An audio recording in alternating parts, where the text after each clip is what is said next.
Қырықтан шығару рәсімін көрсететін боламыз.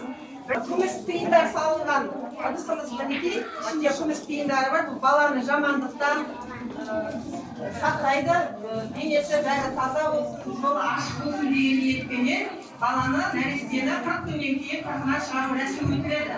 40 қасық суға жуындырамыз.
Білімді, ақылды, жақсы қыз болып өсемесін.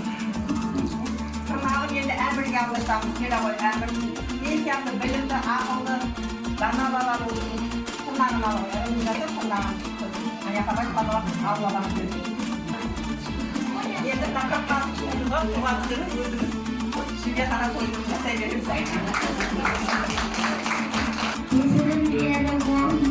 Bakın o çağdanan kulağınızı yedim şiir olur olsun. Amin.